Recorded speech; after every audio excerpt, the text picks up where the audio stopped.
The following is a conversation with Stevan Mihajlovic. In October of 2021, after grappling with social and societal pressure, he made the decision to receive the Moderna COVID-19 vaccine, a choice that in an instant irrevocably changed his life.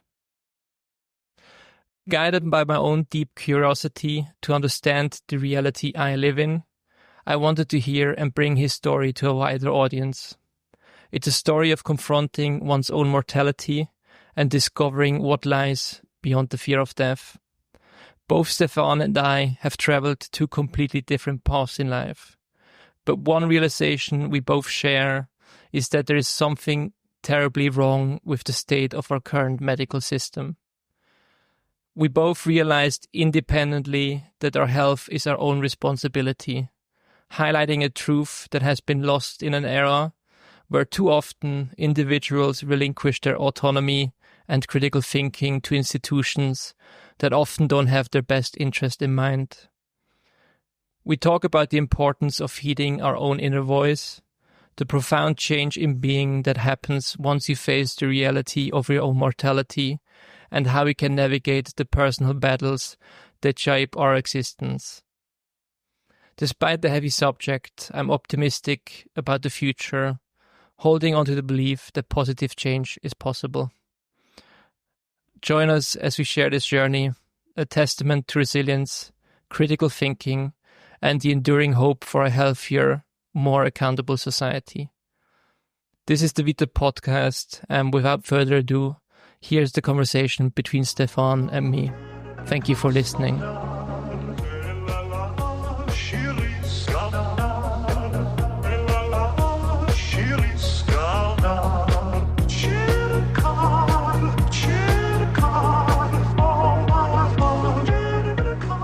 Yeah, Stevan, thank you so much for being here. Yeah. I really appreciate it. Maybe for our listeners, tell us your story. Yeah. So in short, like, for the background, let's say I'm a software engineer. I graduated from ETH, computer science. I also graduated back home, like, from LFAC, electrical engineering and computing. So I have 2 masters. And after the graduation from ETH, I switched companies. And within like a month, I got vaccinated. And that's where, let's say, my health story starts. Mm-hmm. So that was like in 2021. And I think it was like one of those last pushes they tried to make, like with all the, certificates, the digital, 2Gs, 3Gs, or whatever they were. I don't remember. And yeah, that was the point when I got vaccinated and it all started. And like, what drove you to vaccination? So you said it was at the end of the pandemic where they really said, hey, now we're going to require the certificate for like doing sports or... Yeah, it's actually a combination of multiple, let's say, factors that I consider unlucky. Like, I remember when I switched the companies, I think that almost everyone was, vaccinated there. And I remember, like people were asking me, oh, when are you going to get vaccinated and things like that. And some people that didn't know that I wasn't, say, vaccinated, like even in, let's say, those watches, like at the work, they would be like, oh yeah, now it's the time, like with this 2G and 3G, these anti-vaxxers will get what they deserve, like we will cut them off from like, basically everything. They even went further, like saying, yeah, we should not even allow them to like enter hospitals without, let's say, certificates. It's their choice. They made the choice. Like if they get infected, they should just whatever. That was, let's say, one aspect. And then, of course, like everything is like closing up. Like I remember my mother and my brother could not visit me because they were not vaccinated back then. So also like for traveling, you know, like, and all these small things and many other things, you know, like somehow the social pressure from everyone, you know, was just too high. No. Yeah, I mean, like everybody went through that, right? And those people that got vaccinated had either they thought, okay, I'm doing something good, or felt pressured. And I know like a lot of personal friends who got the vaccine also because they felt pressured at work.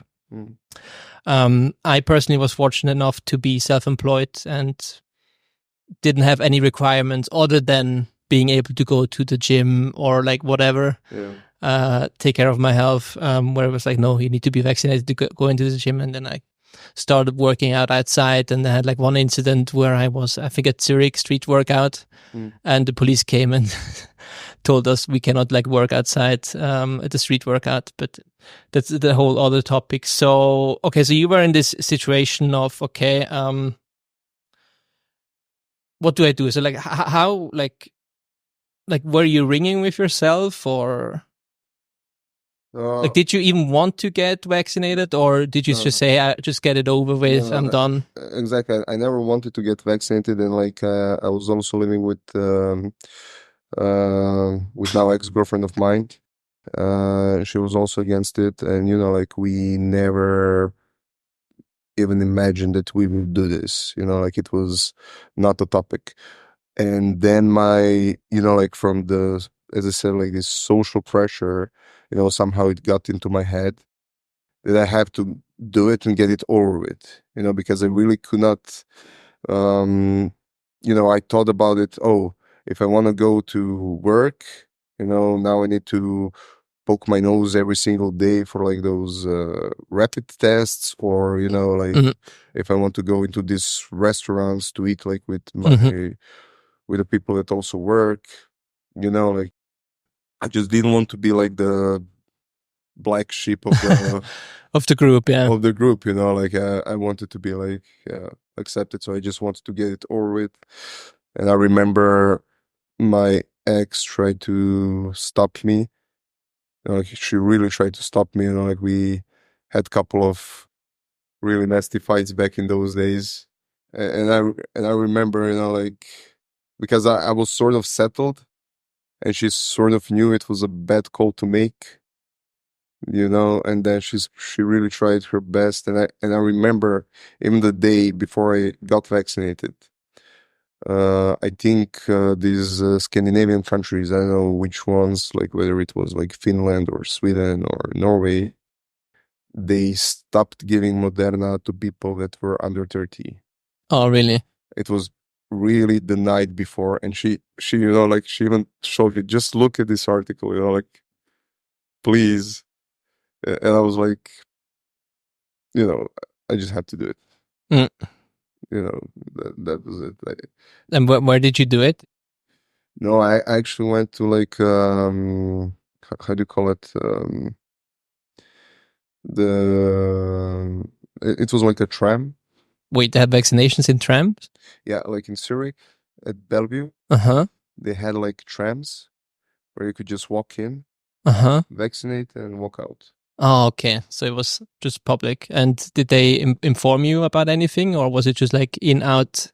No, like I actually even asked like before, you know, like I had a couple of questions, you know, especially like on the side effects. And then I asked them, you know, like I think my exact words were like, is there anything that can possibly go wrong? You know, like, and they were like, no, just a sore muscle. And I was like, okay. And then you got the vaccine, and Moderna was just one shot, right? Or was it also 2 doses? It was supposed to be 2 doses, but this was my first.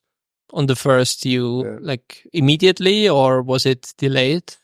There was no, like, literally, I remember, you know, like, there was, you know, some questionnaire that we, you know, like, before I vaccinated, you know, like, do you have like some allergic reactions, or, I don't know, some basic questionnaire. And then afterwards, you know, like I just said, she said, it's done. Okay, I didn't even feel a thing. I was like, okay. She was like, are you okay? I'm like, yeah. She was like, okay, can you just, like come to the next tram? There they like observe, they're supposed to observe for like 15 minutes or something. But the thing is, the moment I stood up, like, to go, I felt dizziness.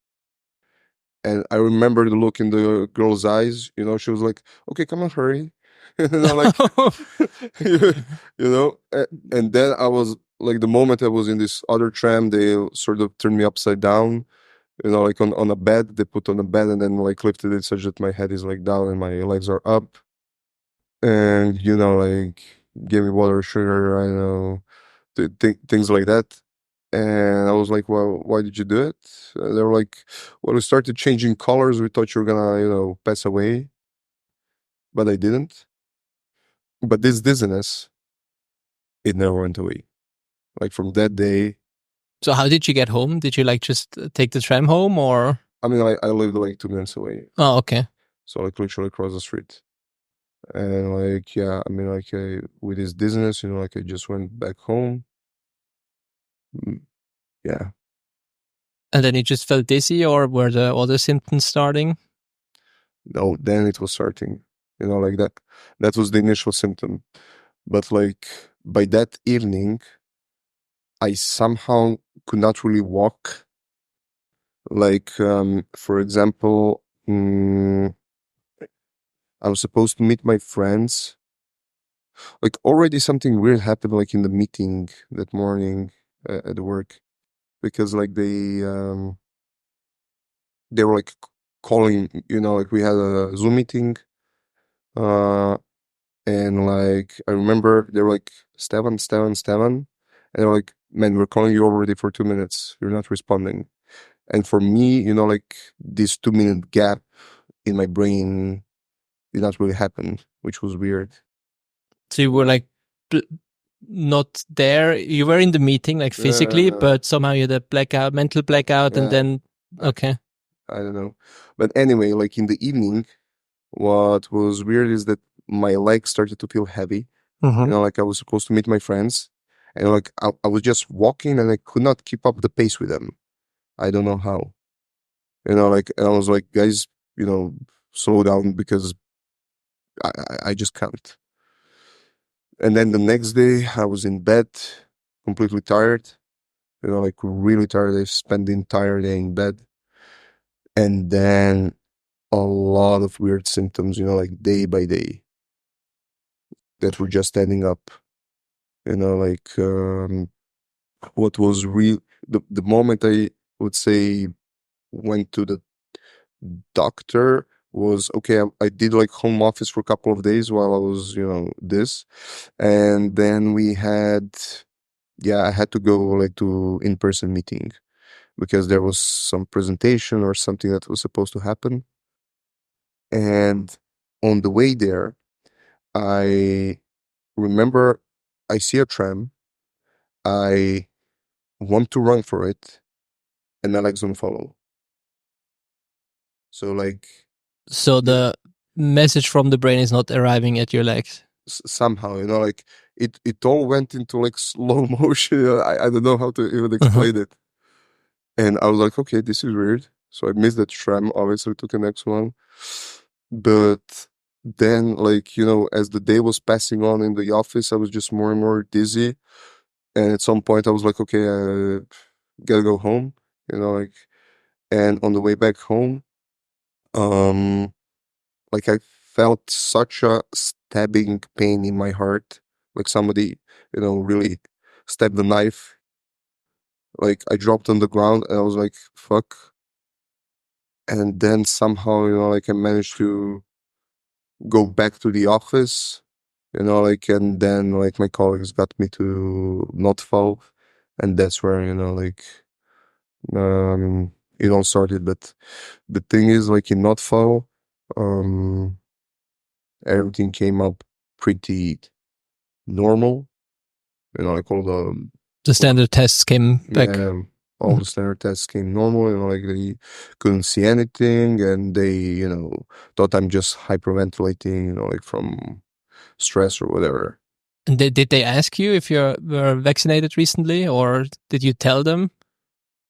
I actually told them, that I'm vaccinated, and that ever since then, like something is off. Immediately, I mean, you blacked out, right? Yeah, Then yeah, like I told him that, like I have these adding up symptoms, and now, like I almost dropped on the ground, like, but they were like, no, you're fine, it's fine, you're just hyperventilating, you're stressed. Then they started, like asking me about like my private life, like what's going on with your private life, like what do you do? And I was like, yeah, I studied at ETH. They were like, oh, so stressful.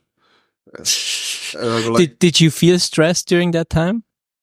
I mean, honestly, ETH is very difficult. I'm not gonna lie. I can imagine. I have a few friends who went to it. Yeah. So like first semester, extremely stressful. And I think this is for everyone. Mm-hmm. Whoever has been to ETH knows it, because like until you go through this, let's say, drill, that's really painful. But honestly, like I finished that ETH while working, I don't know, like 70%. 70%? Yeah. Okay. I don't think that anyone ever did that. Yeah. Like they don't even usually allow you to work. But I don't know, I was just used to this kind of lifestyle. Even back home, I did sort of the same, worked and studied. So, it was my way of doing things. I'm not gonna say it was like easy. It was extremely difficult. Like ETH, I think probably the most difficult university like in Europe, maybe in the world. Because even people that, come from MIT or Oxford or Cambridge find a hard time. No. So, but stressed, I don't know. Like there were quite many other stressful situations that I've been through, but like you go through it. That's yeah. You go through the stressful situation. You adapt. You become more resilient. You deal with the stress. Yeah, and also like when they talk to me, they sort of compare me to, let's say, Swiss standards. And I'm not going to lie to you, but I think Swiss people are a bit more of a snowflakes than the rest of the world. Because like, for my lifetime, I've seen like 2 wars. After you see 2 wars, everything is like, No. Where are you from originally? Serbia. Serbia, okay. Yeah. So I was a kid, but like when you see all of that, it sort of makes you really resilient. Yeah. You've seen some shit and yeah. Yeah, you've seen some shit and you're like, okay, I mean, like, what's actually a problem? Nothing is a problem. Right. So yeah. Okay, so you went to the doctors and then they sent you back home, or? They sent me back home like with a lorazepam in a pocket if it happens again. A what? Lorazepam.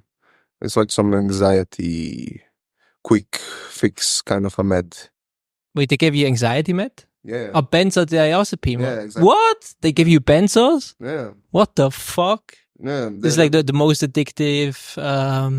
Holy shit. Okay. Yeah, that's but they weird. didn't tell me that. Right.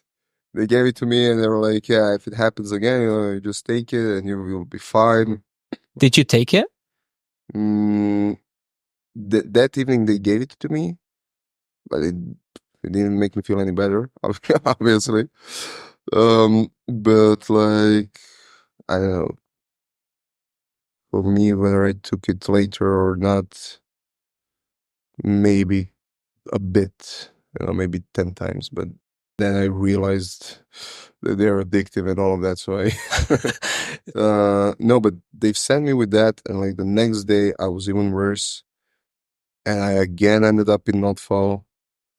And then they, just copy pasted like the whole, because I went like with the report. Initially, first Notfall I was in Trimley Hospital. And then the next day I was like in Unihospital, but they brought reports like from Trimley, to try to, I don't know, help doctors figure out what the fuck is wrong with me. But the only thing they figured out is that I should go to a psychiatrist. And take benzos. Okay. No, but man, then shitload of weird symptoms added up. Like, I started feeling electricity around my whole body. Not only that, everything, my whole body became itchy. Like, those old sweaters that you would wear and then they would be a bit itchy. Feelings like that across the whole body. Then all of a sudden, my heart started pumping like crazy. Like you could see me lay. So I'm completely calm. I'm laying in bed, and my heart is pumping like crazy. I'm physically jumping like this from the bed. You see it. You see it. Just like your chest Just like going my up whole and chest, down. bum, bum, bum, but so strong that like my whole body is actually, like jumping a bit off the bed. And like, the moment I would get up, like the dizziness would just go crazy. And I don't know, like so many symptoms, like shortness of breath, like fatigue all the time, like these brain fogs. I really, like I really could not focus my thoughts. Like even now, while we speak, I often need to remember a word that I want to say, and I'm like, trying to find it over and over again, and so many weird things that you never experienced in your life, and it's not normal. Obviously, yeah. It's not normal. And how do you feel today? Like, if you would say, like, from your pre-vaccination level, which would be like 100%. Obviously, you always have like a few percentage where you like one day you're a bit tired, or like I would say 5. So after the vaccination, 5% of your usual brain activity, physical ability. Yeah. And today? Today. 5% of what previous? Okay, crazy. Like, that's a weird thing. Like, because when you look at me, I look pretty okay on the outside.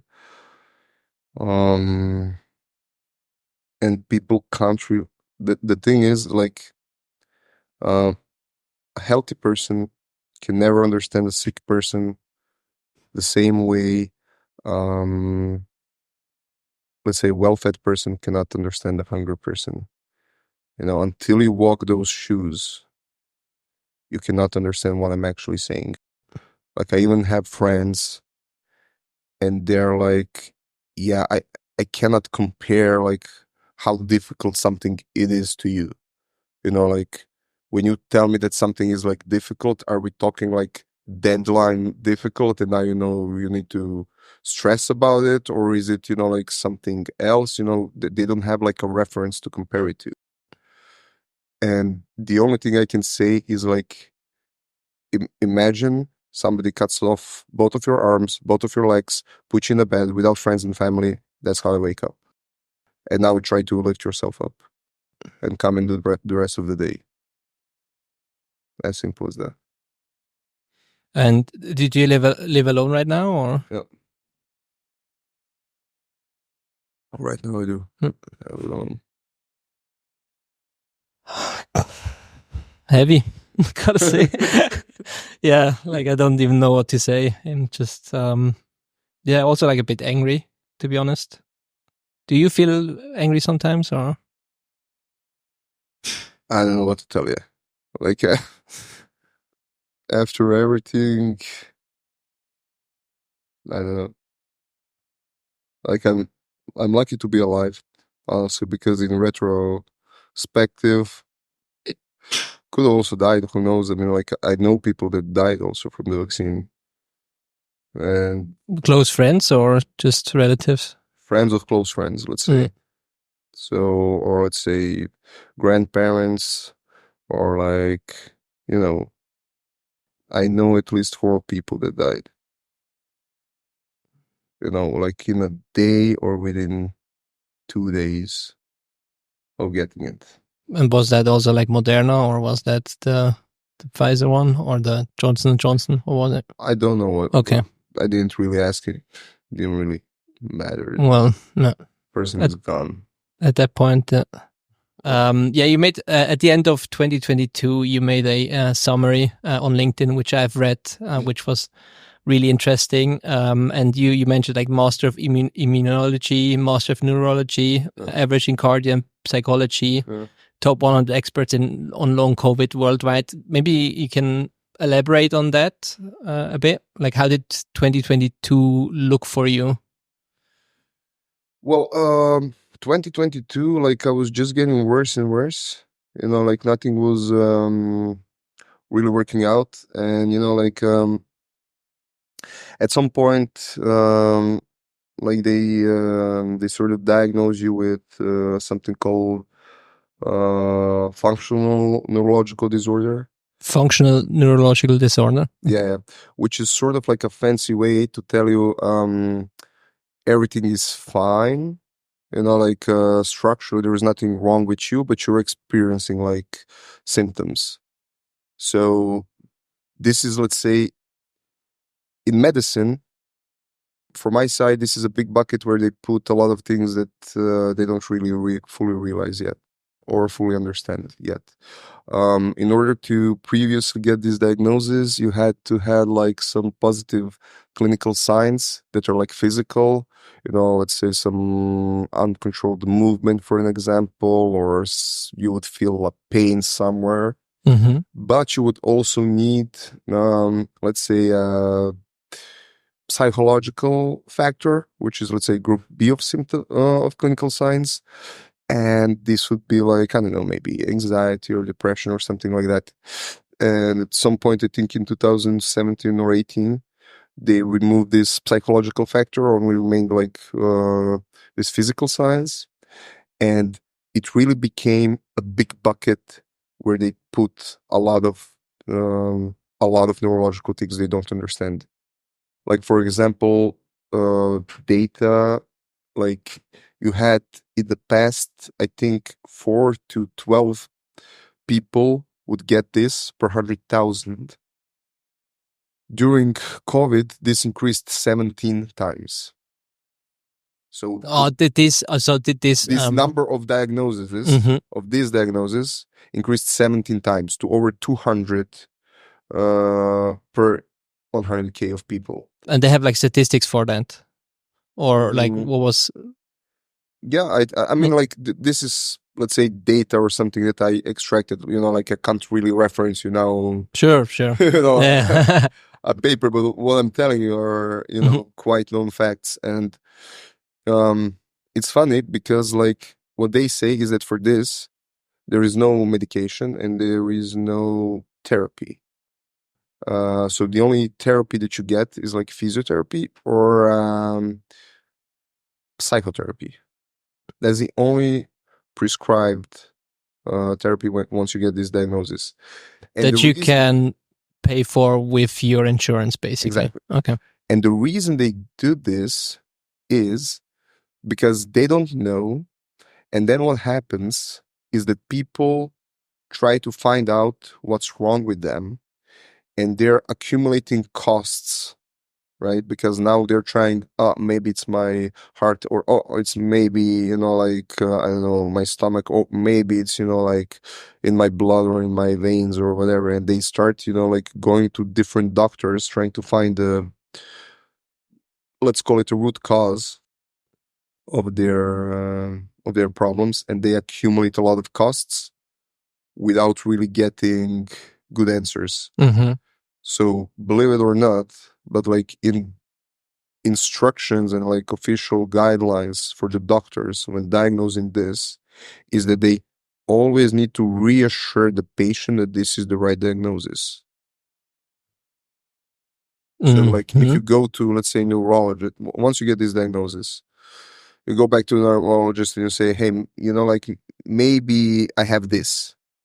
And he's going to say like, yes, but this is not true because of la la la li li li.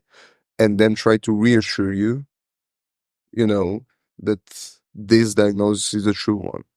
By doing that, they try to reduce, obviously, the costs that you're creating for the whole system, so that you don't fantasize too much or try to do much, right?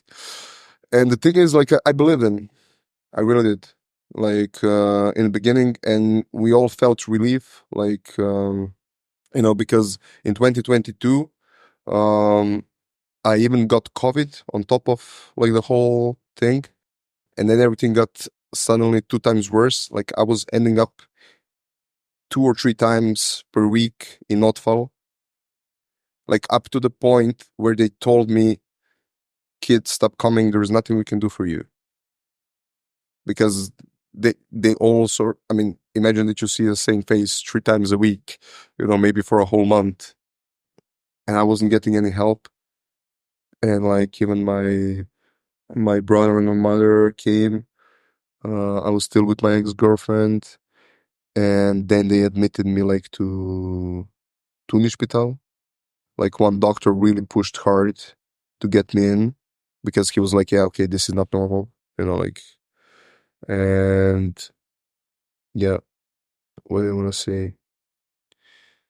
Um, Did they do like specific tests that you remember, or?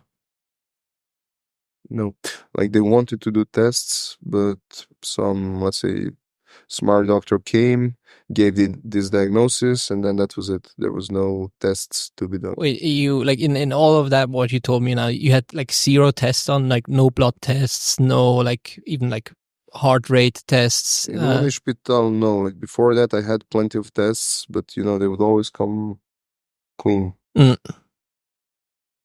Yeah. Close the track a bit here.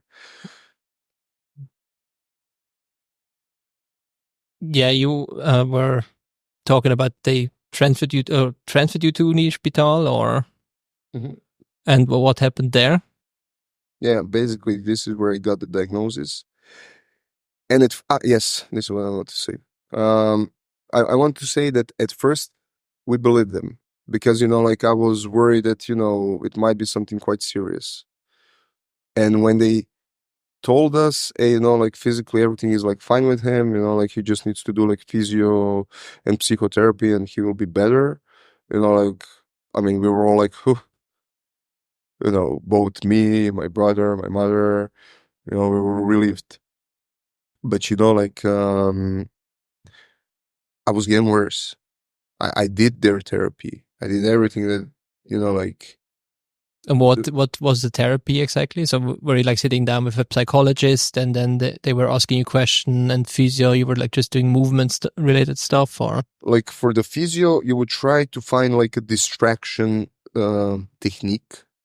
So, for example, what I found is that I could stop my involuntary movements by jogging balls, you know.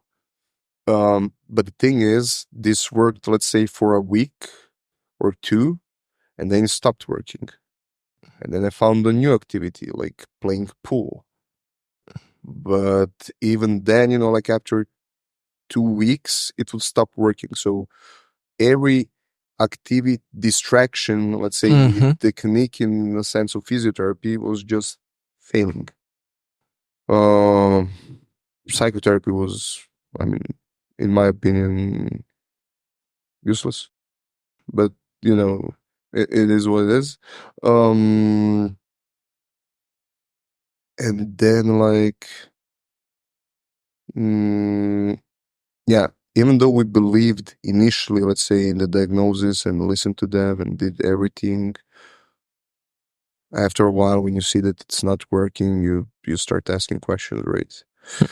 And then I went back home. Like I went to a hospital back in Serbia, and there they had like a plan for me, like to give me like steroids, to give me like immunoglobulins to do plasmapheresis. But the thing is, we only got to a point where they did steroids. I was feeling better, um, but not like completely. Let's say like the movements became slower. Everything became like more calm. Like all the symptoms sort of with those steroids, it's like something turns the switch off, and you're not on fire. Let's say. Uh, But because like my Arztzeugnis was expiring here, I had to, come back to extend the sick leave. Could not stay in Serbia. So yeah. And already there, I knew that there is something, right? Because if somebody tells you that there is no medication, but you do some therapy and you're feeling better, then this is wrong. Like then there is something. You just didn't find it yet, right? So that's where I, sort of said to myself, okay, fuck it, I'm just going to do it myself. Because like I was trying already for over a year to listen to everything the doctors had to say. And, like we didn't even cover 2% of what I've seen with the doctors. I haven't said it right now. If I told you this is like, I have hundreds of medical reports. I've seen so many neurologists. I've seen so many, different specialists like cardiologists or psychologists, psychiatrists. I don't know, everything that you can imagine. So many doctors. So, and no one was really able to help. No. And that was all within the medical system. Yeah. There were like no like holistic doctors or like alternative doctors that you went to, or? Up to that point, no. The only let's say holistic thing or different thing that I tried was acupuncture, I remember. Well, it's still part of the insurance, at least for now, like traditional Chinese medicine. Yeah, but I don't know whether it's like in the Zusatzversicherung or is it in the Grundversicherung. But yeah, it's still covered in some of the... It's still covered by insurance, basically. Yeah. And I also remember like, I don't know. What was it? Something bio something. I can't remember. Okay. Yeah. Let's call it bioenergy. I don't know. All right. No, but also this didn't work. Yeah. But then I started, like really digging into like neurology. First of all, like also for the background, like my family back home, let's say half of a family are doctors. Oh, okay. So, I had direct access to, just to ask about any lab results or anything, like I had someone to consult with all the time. And also not just, let's say family, but also friends. So I know way too many doctors. Way too many. Okay. Yeah, back home, like on a personal note. I can just text and say, hey, what do you think about this, or what do you think about that, or whatever. Any specialty as well.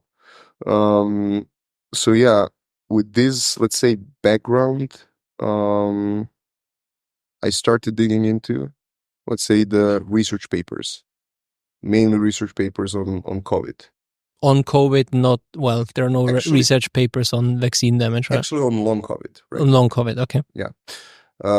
Because all my symptoms somehow aligned, let's say, with long COVID, but just even worse than, let's say, typical. And I started being a member of a couple of Facebook groups, like for long COVID. And there, like there was a lot of research going on. And yeah, this is where I really started picking up the pace with everything. And what I saw was very interesting. So what you see in research, what you have in medicine, what you have in pharma, what you have with insurances, those are completely different worlds. Because like in research, you might find something that works, or this person will claim it works. But in medicine, it doesn't exist.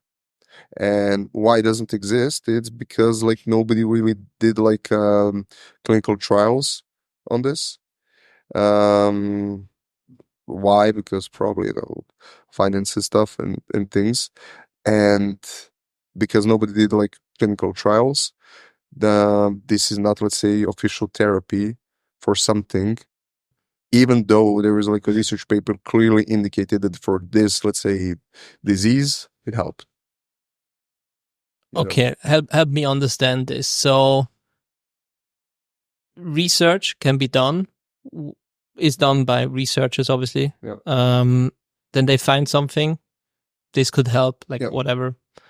But unless you have like a double-blind study, it cannot be used in the medical field. To have that, is that the gist of it, or? Yeah, because like in the research, let's say, you just take maybe, you don't do like big clinical trials, like phase 2, phase 3, or I don't know how many, phases they have with testing and all of that to actually, like, because to make a drug for something, there has to be some pharma company that has to try this, put it through trials, test it, etc., etc. Until this happens, like, and somebody proves it that it works, it will not be a treatment for some diagnosis, right? And the treatment can always, like, not always, but usually is in form of a medication, right? Depends, right? So basically the way it works is that you have like international, let's say, book of diagnoses. So every diagnosis has a unique code. And what is actually a job of a doctor, it's not really to cure you. So the job of a doctor is based on your symptoms, group of symptoms, pinpoint, and also, let's say, lab tests, etc., etc. Pinpoint the correct diagnosis, right? And once you have a diagnosis, in this book, for each diagnosis, there is a known treatment. And then you just prescribe this. That's their whole job. Outside of this, they will not do a single thing. They will not be there, like to help you, babysit you, patch you up and send you back to work. No, this is their job. Symptoms and lab results maps into diagnosis. For diagnosis, you have treatment. As simple as that. That's the whole job. That's the whole medical system, basically. Whole medical system. In a whole, let's say, Western world, as we know it, right? And the reason this and how to extend, like this book, etc., and the treatments, like there has to be some pharma company that will go through this, let's say, things and then say, oh, okay, now we can, treat diagnosis X with this medication, and we did like phase 2, phase 3 clinical trials, proved it, there it is, works, and now it's just accepted treatment. And then once it's accepted treatment, this treatment is covered by the health insurance, right? You cannot like, take whatever you like, let's say some medicine, and expect it to be covered by the health insurance. I see. Unless somebody like prescribes you this, like a doctor says, okay, he needs this because of this diagnosis, nobody will cover, no insurance will cover this, right? That's the whole catch or the way this system works. Yeah. And the research field is completely separated from this.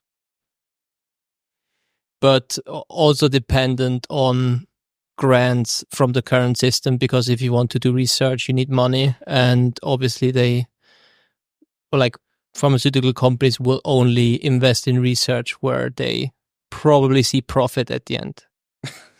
Obviously, yeah. I mean, for example, this is also a fun fact, but something that I lived. I went to Inselspital. I met like with 3 neurologists. I'm not gonna name them. One of them is, let's say, highly respected. He does research. He's in charge also of a couple of researches going on at this moment. And he published a paper where for certain autoantibodies, He tried a therapy called immunoglobulins, or EVIG, as it's short. And he showed in his paper that it works. Like it gives good results, etc. For long COVID, or? No, for these autoantibodies, like how these autoantibodies appear, nobody knows. For example, what is also funny is like, okay, you have like standard lab tests. Those all come back clean. But you have also lab tests that are not yet recognized in medicine, or they don't know exactly what it is. But for example, if you have autoantibodies to certain receptors, it is known that people with, let's say, chronic fatigue syndrome, for some reason, have these antibodies. They don't know where it comes from, why it comes from, but it is a fact. But still not accepted, let's say, in medicine, such that you do this lab test, you get a positive result, and then you diagnose person with chronic fatigue syndrome based on this. This is, let's say, not accepted. But they still know because of the research. So, and if you go to doctors, like with these, let's say, lab results with these autoantibodies, they will discard it as, not medical. It's not in the literature, so it doesn't exist. Exactly. It doesn't exist. This is just, let's say, money-making scheme of someone else. which is kind of funny, yeah. Which is kind of funny, right? No, really. I talked with one immunologist, and he was like, "Where did you do this? How much you paid for it?" So this is not accepted in medicine. And by the way, this guy is like on some board for like when COVID was happening, like also some big name. He was like, yeah, so this is not accepted. This is a money-making scheme. This proves nothing. But when you show him like research papers, he's like, that's research. Doesn't concern us. It's just research. It's just research. It doesn't concern us. Like it's not a textbook approach. That's it. This is like invalid. But coming back to these three neurologists, right? Uh-huh. And meeting with them. So I'm sitting there, and it's funny.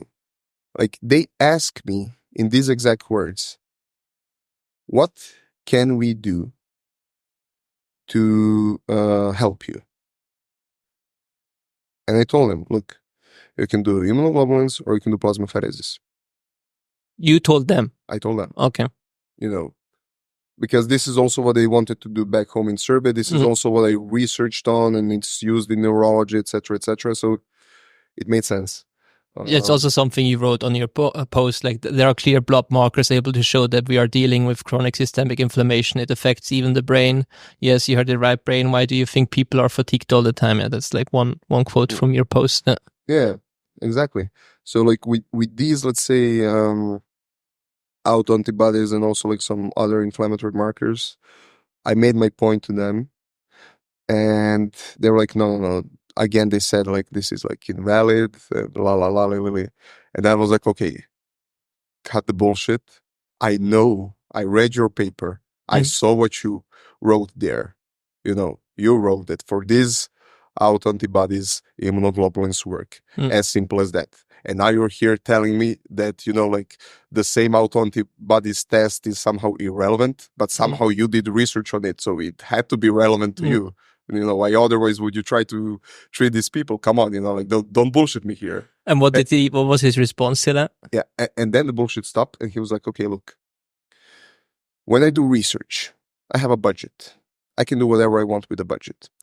I'm off the grid of all the protocols. Whatever happens, if any consequence happens, it doesn't matter, because like people accepted, let's say, possible consequences or side effects. So, basically, when you have a research setting, there is no protocol that you need to stick to. Imagine, like, when you're doctor, you need to stick to this group of, let's say, symptoms, map into the diagnosis, and prescribe. Because if you make a mistake, somebody can obviously sue you, right? In research, this doesn't exist. So they can try whatever they like, and that's it. And then he told me, if you want these immunoglobulins because you're so eager to get them. You know, you can only get them in Switzerland for one of the 3 diagnoses. I don't remember which. And we both know that you will never get these diagnoses. Why not? Because it's not what I... I can. You know, because it's not what I'm suffering from, obviously. Okay. And then he was like, so in Switzerland, you will not get this. And then coming back to your... And he was like, yes, it's true that it will help, but you will not get it. Mhm. As simple as that. Nobody's going to pay for it. If you want, you can take it off the label. You know, but off the label, we're talking about 70,000. 70. Yeah. 70,000. 1,000 Swiss francs per year. This is like a continual treatment, Yeah. or okay? Yeah. And then, and coming to like plasmapheresis, he was like, yeah, in Switzerland this is not accepted. In Germany it is. You know, so if you want, you know, go Yeah. elsewhere, do it. Can you maybe explain? Was it plasma Pheresis. pheresis? What is that exactly? I mean, it basically, they put a needle here, they take your whole blood, it goes like into some machine, into some filters, and they put it Oh, back, comes back in. Okay. comes back in. Mm. That's all it does. There are different filters. What do they filter out? No one really knows, you know, like mainly some proteins, some antibodies, obviously also autoantibodies, etc. But yeah, it's used in neurology, I think, for like autoimmune encephalitis, for example, in Germany. In Switzerland, it's not. I mean, it's not for any diagnosis, as far as I know. Yeah, Mm. basically that's what it is. But yeah, there's a big difference, for example, between healthcare system here in Switzerland, for example, and back home. Like back home, they don't care about protocols, or they don't need to stick to protocols. They actually want to help you feel better. And the way they do it is like they know, oh, okay, this guy has this symptom. This, you know, reminds me of some other diagnosis. Maybe let's try this medication. You know, doesn't work. Okay, let's maybe try this medication. Oh, doesn't work. Let's try it. Oh, it works. Well, let's try to up the dose. You know, well, seems to be working. That's, for example, the approach they have back home. The problem with that is that you will get lots of medication in your body, obviously. But at the same time, you're not left alone, right? They don't tell you you're not getting this. Go home and do physiotherapy. They actually want to help you. And also when it comes to neurology in general, back home, like whenever they don't know what it is, which can happen, they always do the same, you know, sort of like a book approach that I explained: steroids, immunoglobulins, plasmapheresis. You know, they don't think about it. They just do it because they know, like, okay, something weird is happening. We don't know what it is. We don't need to know what it is, but we already did this before. It worked. Let's try it. Because if none of this helps you, then they will quit. But usually it can help you. No. So. So you went to like Inseli to the specialists. I'm not sure. You just like, I'm just wondering. So at that point, like, where are you in your journey? Are we at like in the middle or at the end? Is it still like ongoing or? That was in 2023. Like, and basically the moment I heard this, I decided that I will do this plasmapheresis. Because the moment I heard this, I realized, okay, no one in Switzerland will help me.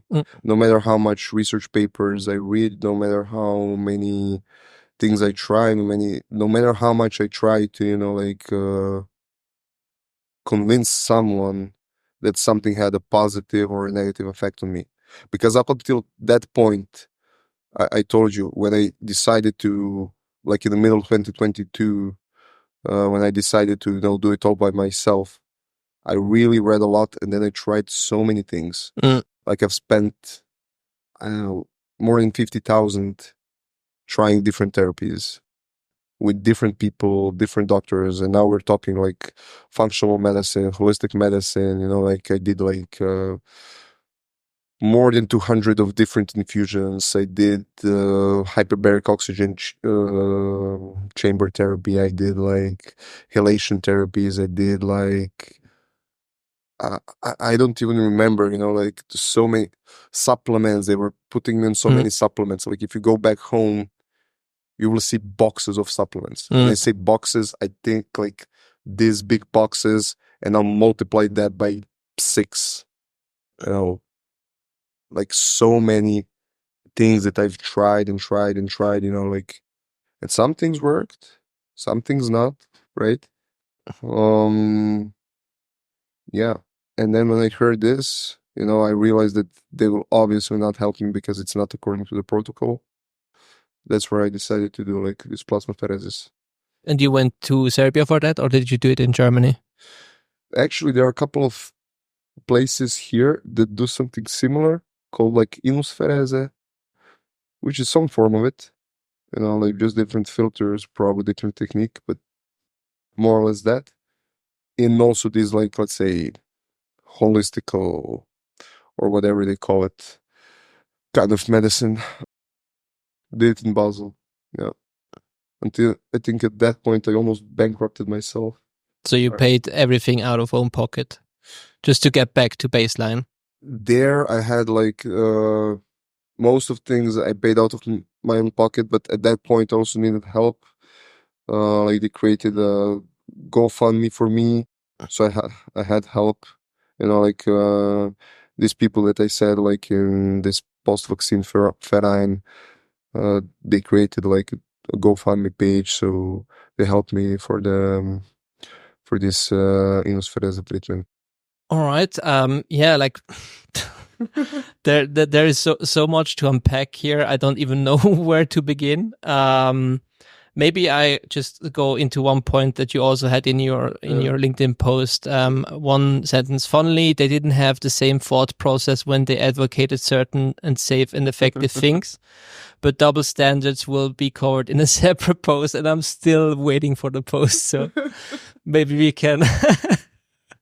Now I'm like to be completely upfront with you. I mean, I wrote you, like I contacted you over LinkedIn, and I really wanted to talk to you because I went through something similar in my life, but it wasn't as fucked up as what you went through. I had like gastrointestinal issues, and I had like 2 doctors who, like what you described, right? They have their little playbook that they play through, and then if nothing helps, then don't know what to do, right? And that was, I think, in like back in 2013, 14. I had dealt with some personal health issues, and at that point for me, I was like, dude, you have to do it yourself. Like I'm not very how do you call that? Not calm. I'm not a very patient person when it comes to people bullshitting with me. I have a very good bullshit detector, and like it went off there, and I said, hey, I have to like take care of my own health. And personally, it was like for me the best decision ever, because like whenever I have something or something, I'm not reliant on anybody else. I know how to figure out how to deal with my issues, and if I am at a point where I don't know, I don't have any problems going to somebody else and asking, hey, I've tried all of this. Do you have any idea, right? Yeah.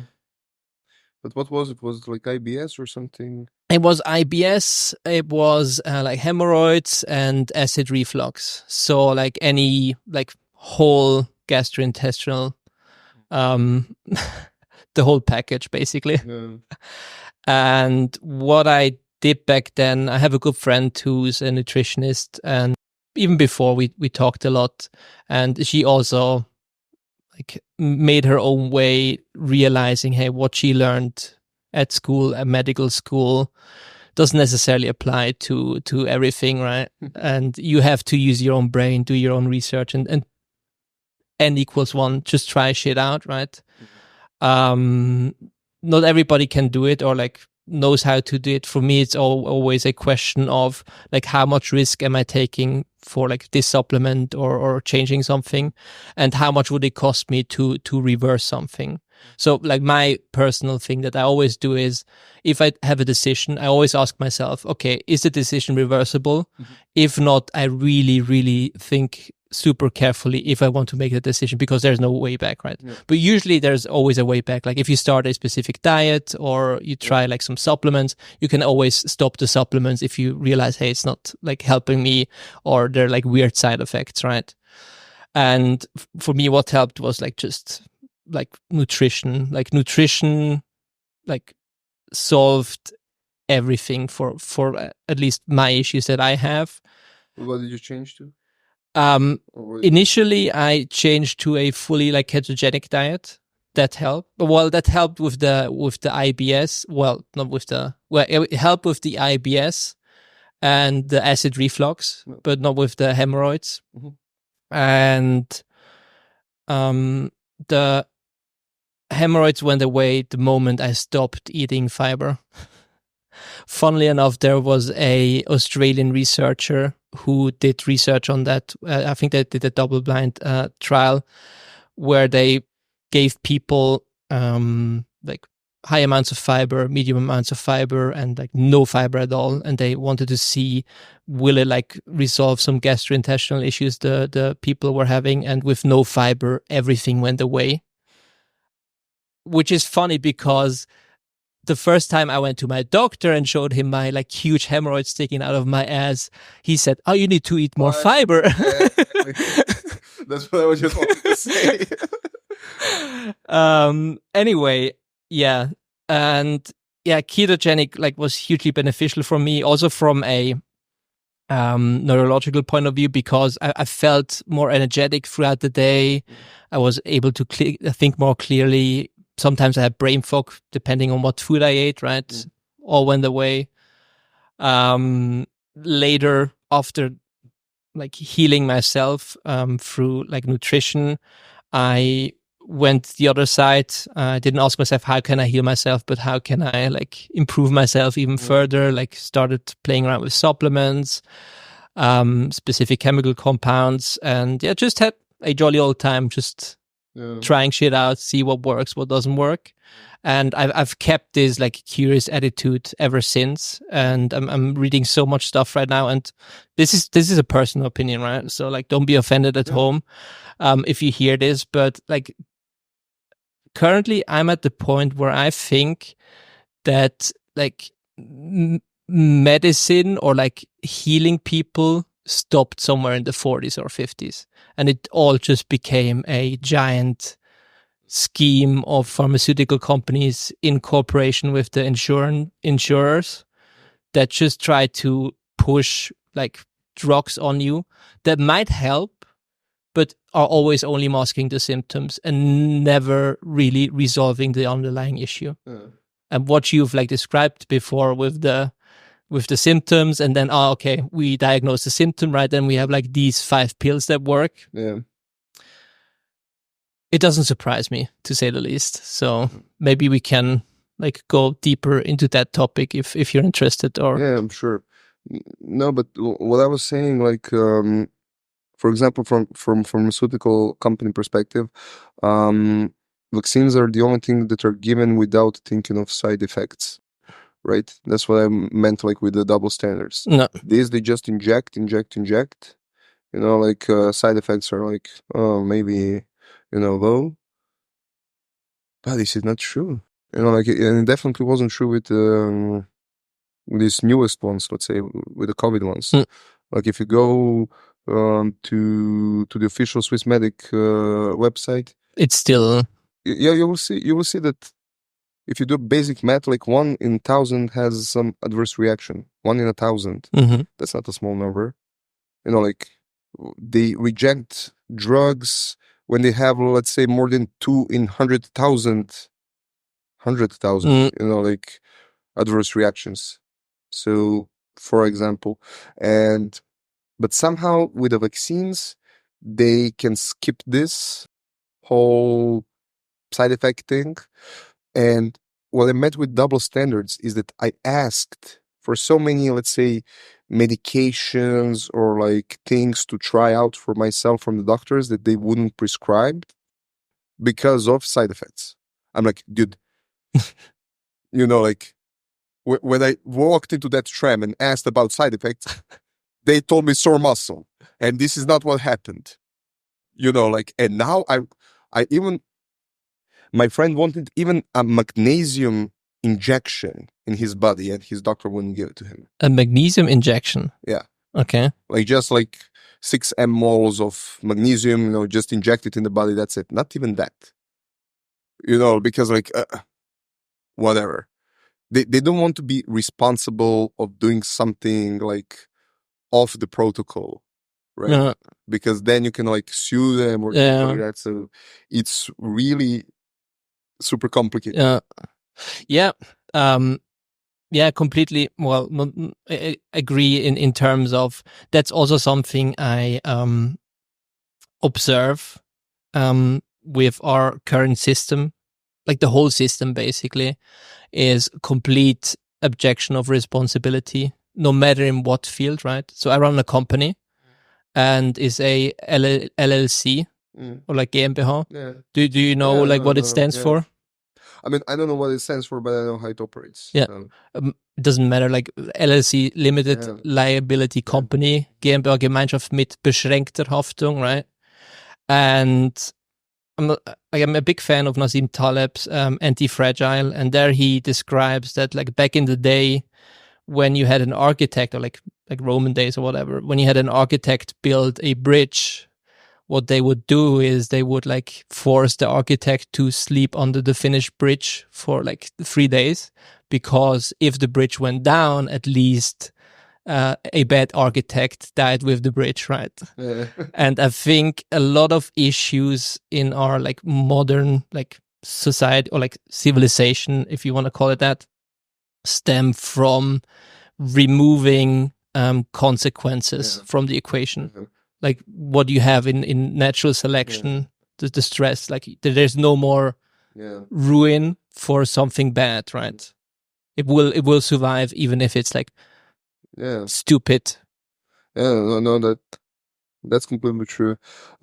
Also coming back to these vaccines, I have many friends, because I also became part of many, let's say, vaccine injury groups, etc. Not only, let's say, in Switzerland, but also worldwide. I have friends, funny stuff. There are people that were on clinical trials for, let's say, these vaccines. Oh, really? Okay. Yep. And the moment they had an adverse reaction, they were removed from the trial. And what they did there, what they did with the files, etc. We also have all these documents with us, but it's really hiding the truth, because you remove a guy from a clinical trial, and there you go. It's not a reaction to the vaccine, right? Yeah, fair enough. You're fine. So they do this, they get away with it, and if we now talk about it, I don't know, maybe we're becoming a threat to someone, but I hope not. I hope not as well. But and if anybody's watching, I'm not suicidal. Yeah. We don't have these thoughts. Yeah, okay, I see. Yeah. No, but really, and there is so much data, so many things that are happening in this area that is just crazy.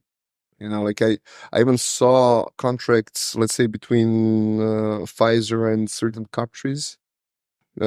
Just seen it. I don't have a copy of it, vaccine related, where they say, they instruct a country to sort of talk against any other possible treatment. Yes. So the vaccine was the only treatment. Yes. And everything else, they in these contracts they agree, to talk bad about it. I've seen it. Like I really wanted a copy of that, but like. Yeah, I know. There is. I'm not sure. There is a group, or like there is a initiative here in Switzerland starting that I can, like, if you're watching at home, recommend anybody. Is like Aufarbeitungsinitiative, where they're like currently collecting signatures, where they want a independent panel of people researching the whole pandemic and just try to figure out, hey, what happened here? Also, like with the vaccine injured, and like, was it really that big of a threat? Why did we like extend the lockdowns? Why did we need certificates, right? And one point that they have in there is that by law, all of the contracts with the pharmaceutical companies that are like Bundesrated, with and for people watching like abroad, the Bundesrat is like 7 people that have the same role as like one president, basically. They like partnership, and like every year somebody else is like having the title of president, but it rotates. And that if the petition gets accepted, immediately all of the contracts should get released. Okay. It's like we elect our government here in Switzerland and they serve us. And if I as a citizen want information for something that the government did, so they like paid my taxpayer money and bought all of these vaccines, I should be able to go there and say, hey, show me these contracts, right? Yeah, okay. There is an exception to that when it comes to national security. Obviously, I cannot go to the head of the Swiss army and ask him, hey, show me where all the Swiss bunkers are. Yeah. I understand that, right? Yeah. But for a contract with a pharmaceutical company, I don't think that's like a threat to national security, right? Yeah. So that's already like something that, weird, right? Okay. And another thing, and this ties back into what you just said, in the contract, like no other alternative treatments, right? And I've read this story and I found it fascinating. Apparently, in the US Congress, when COVID hit, what doctors did, they gave them ivermectin like how do you call that? Like as a prophylactic. Yeah. Even before like the vaccine came out, or like they shipped the vaccine, right? And then you saw the whole discussion about ivermectin in the mainstream media in the US. Here in Switzerland, we also like had some news articles, but not as heavy as in the US. But yeah, you probably remember like the whole horse dewormer phase that we had. That was interesting. Anyway, no, for example, like I know for a fact, for example, that during pandemic more people died for sure. For example, in my city, the number increased from, let's say, 5 people. I mean, I'm talking back home because here I have access to more data. Like from 5 people per day to 15. So that's a 3-fold increase. Yeah. But like, why? The thing is, like also some people die because they don't get the proper care or, different things. So whether it was purely COVID, I don't know. What official data is that 6 million people worldwide died from COVID. And there was a paper released, but this is not peer reviewed or, let's say, proven, where they estimate that 17 million died from the vaccines themselves.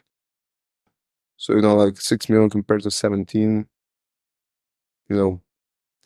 why, how, etc. So it's a bit tricky. Like I can only say things that I also hear from other people, like, for example, those, how do you call it, when they attach you to those respiratory things? Ventilators. Yeah, ventilators. Yeah. Like whoever ended up on that pretty much died. Yeah. Back home. But here as well. Here as well, yeah. So apparently, this is also like random information from, let's say, a friend. Apparently, they were turning up those machines to the maximum. And once you turn it up, you put a ventilator into person, you sort of destroy their lives with these machines. But once they lowered it down, because you can actually manually adjust this, people started to survive. But like this is also not something that I can just tell you, oh, I heard from him. Yeah, no, actually good point that you brought up the ventilators, because I have here, I cannot show it on screen, but I'll probably paste it in later in post, from the Northwestern University, a article, what really killed COVID-19 patients. It wasn't a cytokine storm, suggests studies. And here, like, just one quote: our data suggested that the mortality related to the virus itself is relatively low. But other things that happened during the ICU stay, like secondary bacterial pneumonia, offset that, right? So, and that's the whole theory of you have somebody on the ventilator, and you knew that before COVID, that if you put somebody on a ventilator, that the chance for infection is relatively high, because, I mean, you're like shoving plastic into somebody's lungs, right? Obviously, they're going to be infections. Yeah, who knows? No. Who knows? No, but like, it's hard to judge. Really hard to judge. No. I lost my mind. No worries. So I'm just gonna say something else that I've realized. So we have like a small circle of friends where we openly discuss these issues, right?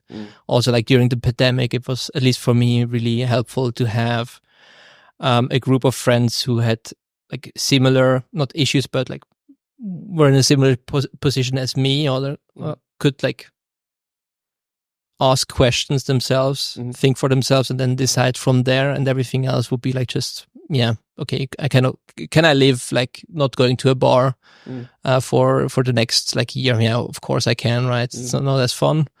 But anyway, and like we came to the conclusion that like when it comes to healing, we want to find somebody that has walked the walk, right? The path, yeah. Or like the path, right? Yeah.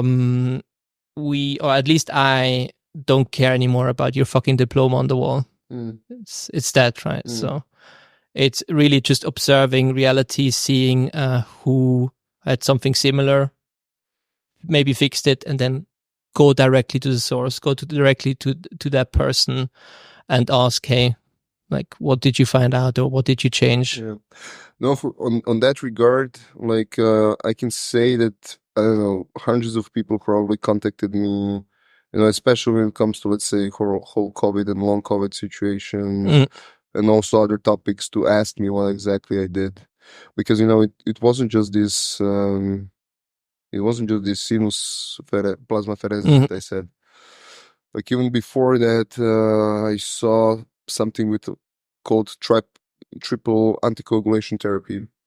What can you like explain that? What exactly is that? So basically, anticoagulation those are meds that dilute your blood. And for some reason, let's say when you have like stroke, they give it to you, like post-stroke, things like that. So different hospitals, different, let's say, setups, but it's more or less these anticoagulation meds, aspirin, clopidogrel, apixaban. They dilute the blood, but each has, let's say, a different effect. Not to go into more details. So I was using this. I was also like in a rehabilitation, for example, in Inselspital for like a month, especially for my neurological disorder, like, just clinic for this, people trained for this. We didn't quite make results. Okay. I've spent a month there. Did you get any results, or none at all? No. Zero? No. Okay. But what I'm saying is, like, when I walked in, I brought, let's say, these supplements and medications with me, and they told me to stop it. Because they don't want to be responsible if I fell down and I start to bleed and I bleed out. Yeah. Because really, you should not have any injuries if you're doing this. Just for the record.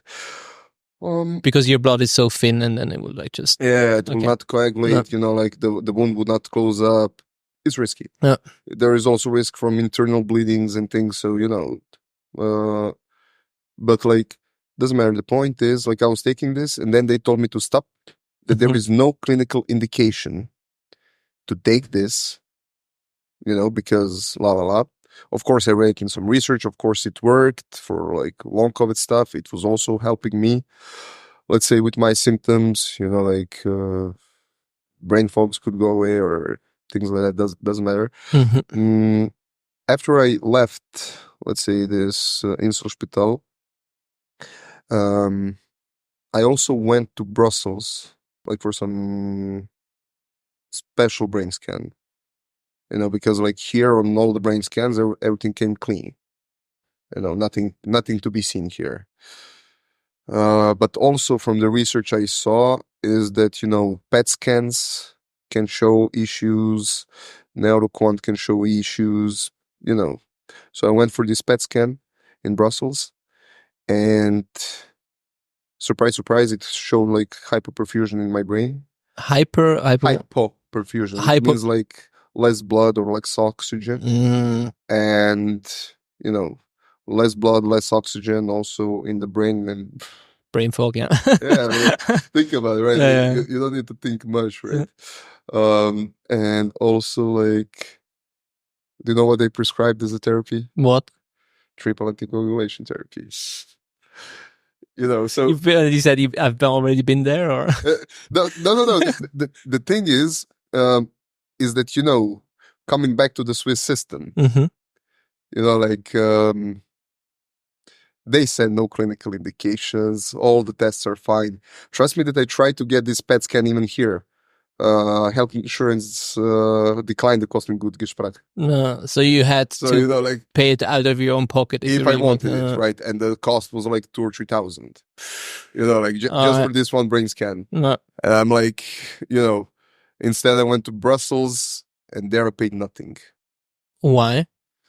I joined like as a part of study, for long COVID, and then they did it for me, for free, because they also took my blood for some markers.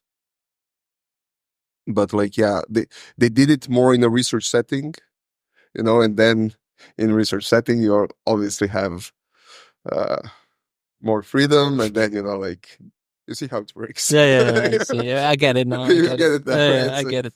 No, but it's funny, like for, I don't know, 1.5 years, they persuade you that, like, your brain is fine, you're fine, there is nothing like wrong with you, just do physiotherapy, just do this. Ultimate gaslighting, basically. Dude, you cannot imagine. Like I had so many things that, helped a bit. Everything was discarded. Placebo. You're making it up. This, that. I'm like, dude, just trust me. Like, trust me. But no, ultimate gaslighting. Yeah. So it's insane. Yeah, you wrote here, which I thought like very poignant. They are rather spending time gaslighting long COVID patients. It's madness. If somebody told me this was happening in Switzerland, the 4th healthcare system in the world, I wouldn't believe it. Now that I felt it on my own skin, I realized that the Swiss medical system is completely incompetent. Something is awfully wrong. Yeah.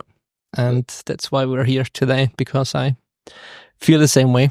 And I'm sure a lot of listeners feel the same way too. And my hope is just to like open a conversation and have a dialogue at all, because there is for sure no dialogue happening in our financed media about this. There is a lot of like long COVID reporting, but like vaccine injury, not really. I think it's like, maybe you can tell me your thoughts on that. Like, how many long COVID patients do you think are actually like vaccine injured people? I cannot estimate that, honestly, because like, honestly, it doesn't matter. From what I've seen, the pathology is the same, right? So it's actually not the vaccine itself. So what happens is that the issue comes from this spike protein. right? So somehow, for whatever reason, body cannot get rid of it. Somehow it gets stuck into endothelium, which is basically in charge of transporting the blood to your tissues. And it damages endothelium, so now not enough blood is getting to your tissues, not enough blood, not enough oxygen, like your body just cannot work. And like the moment the brain doesn't get enough of oxygen, a lot of weird shit can happen. No. Like you forget things, you forget words, you just get lost. No. Right? So this is the pathology. Now, whether we get spike protein through the injection or through the infection doesn't really matter, right? So why does it happen in certain population, and doesn't happen to like everyone? I don't know. I cannot answer that. Like, I think that the estimate is that 10% of, let's say, workforce in the US is like long COVID to some extent, which is, even up to date. No. So, and it's disabling. It's really disabling. Like if you want me to do now with 70% working at the same time, there's no chance. No chance. What are we talking about? Like I cannot even do one of those. Yep. Like it's it's so unreal. Like, and it's so unreal that it just changed like from one day to the next day. And I think that's what and I think that's what happens to a lot of people. But then they just continue to be gaslit, right? Because like it somehow goes into psychiatry, or like you're just depressed, or you're just anxious, or you're just this or that. Eventually you become that. If you have somebody telling you that over and over again, at one point you start believing it yourself, and then you have a self-fulfilling prophecy for sure. Yeah. I mean, I don't know. Is there something? So we've talked quite extensively. If you're still up for it, I would like to spend more time, but maybe on a different topic. But like from all of what we have talked about now, from your beginning to today, is there anything that you think would be interesting to talk more about or look in depth about, or do we have everything covered, like from your story perspective? I mean, every every topic that we discuss, like there is so much background that I, like we could talk about this for days, right? Sure. Like really, every single piece. But like, it's just insane, like that you cannot, like for example, I can show you, let's say, my reports of Krankenkasse. They spent like per year more than 100,000 on me, right? Without results. No. And then I had to spend like, my own money to get some results. I think it's a bit absurd. Or it doesn't add up, like why would you spend so much money? Why don't you just help this person? It's 100,000, let's say, per year for things that they thought should work, like this physio or psychotherapies or whatever. Instead of just, injecting something like those immunoglobulins, for example. No. That's 70K. Just do a simple math, right? Instead of, having me here disabled, maybe, like I could run off and be productive member of a society again. Why do you keep me in this state? Or why do you like me to be in this state? That's what I don't understand. And then when you start thinking about like this, you start sounding also like a conspiracy theorist. Because like what we're discussing right now, it's very, how they say, it's a delicate topic. Like, and people. Who says that? I mean, in general, like if you go up in a bar and like the moment I go and I say, let's say I'm vaccine injured, the first question is like, how can you be sure? I'm like, dude, The day before I was playing basketball 3 hours. The day after I was in bed. What the fuck? No. The only thing that changed in between was this. As simple as that, right? Mhm. So, but yeah, you will get these questions from people, and they will not believe it, or they would not want to believe it. And I think for them, it's much comfortable to live in a lie. Let's say, nicely packed, nicely phrased, comfortable lie, than actually face the truth. Yeah. Because I see the moment I start speaking the truth, there are so many people, against me. And then, after a while, you just learn to keep your mouth shut. I mean, I can help. Then I let people, come to me for help. Like, if you need help, you can contact me. You will probably find me on LinkedIn or wherever, Yeah. ask me a question or two. Yeah. I will happily respond. But I'm not going to, go around and, la la la, li, don't take the vaccine. You want to take the vaccine? Take it. No.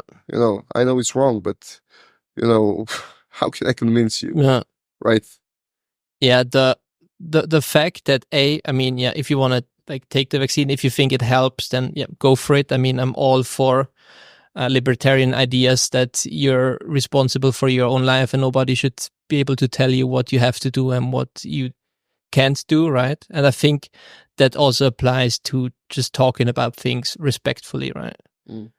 And for me, and it happened, I think, this year, I'm fed up with it. I cannot just sit down and not say anything. I mean, I'm obviously not running up to your average Joe on the street and tell him, hey, do you know that there are people that are vaccine injured? I'm not going there, right? I just want to, I just want to have an open discussion with people, also with people that might disagree with me, right? Or with whatever we've talked about here. I'm happy to talk if you think everything that we've talked about is complete horseshit, and give us your opinion on it. But just labeling people as, okay, he's a conspiracy theorist is something I see a lot every time I open up SRF or 20 Minuten.